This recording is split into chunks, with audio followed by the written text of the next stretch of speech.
গত বছর এই সময়ে ল্যাবের কাজ করতে করতে হঠাৎ একদিন গৌরবদার পৃথাদি বলল, চলো তোমাদের সবাইকে ট্রিট দেব। শোনা মাত্র এক কথায় রাজি হয়ে গেলাম আমরা। ম্যাপ দেখে পৌঁছে গেলাম আমাদের গন্তব্য। কোথায়? Absolute barbecue. যেতে যেতে সবার মধ্যে একটাই আলোচনা, কি কি খাবার পাওয়া যাবে, কে কি খাবে, কতটা করে খাবে, কোন খাবারটা নেবে না, এই সমস্ত কিছু।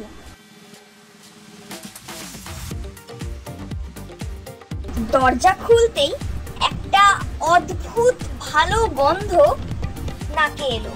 না না, শুধু মশলার নয়, আনন্দের। একটা চাপা উত্তেজনা নিয়ে সবাই মিলে একটা টেবিল দখল করে বসলাম।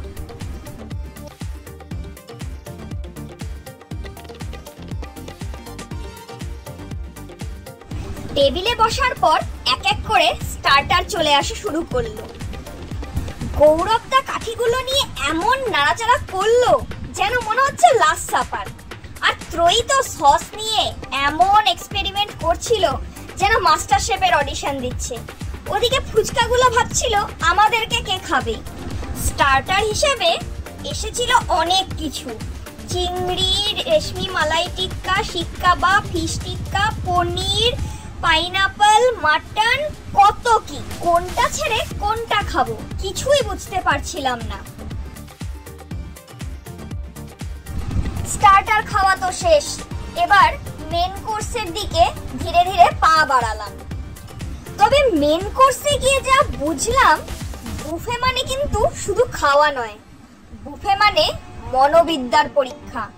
3টে কাজ, লাইনে দাঁড়ানো, প্লেট ধরা আর লজ্জা ফেলে আসা। এগুলো করতে পারলেই আপনি কোনো বুফেতে গিয়ে বেশ ভালো মতো উদরপূর্তি করতে পারবেন। কি তাই তো?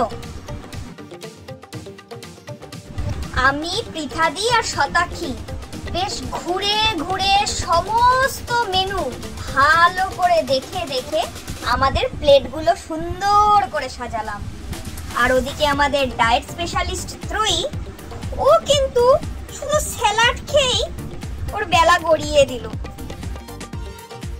মেন কোর্সের আইটেমগুলো বেশ জম্পেশ ছিল। আমি ভাবছিলাম প্রত্যেকটা আইটেম গুনে দেখবো যে মোট কটা আইটেম দিল, মানে যটা বলেছিল আর যতগুলো দিল সমান সমান কিনা। কিন্তু এত আইটেম দেখে আমি আর গোনার কথা ভুলেই গেলাম। তবে আপনি যদি মাছে ভাতে বাঙালি হন, আপনার জন্য অপশন আছে। আবার চাইনিজ লাভার হন, তাহলেও অপশন আছে। কিংবা পাহাড়ের মোমো চাই, সেটাও মিলবে এখানে।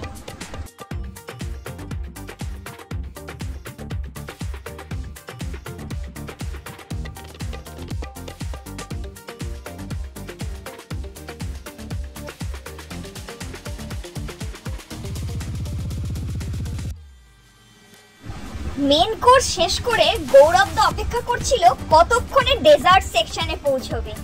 ডেজার্টে গিয়ে বুঝলাম বুফের শেষ পর্ব সবসময় ইমোশনাল হয়।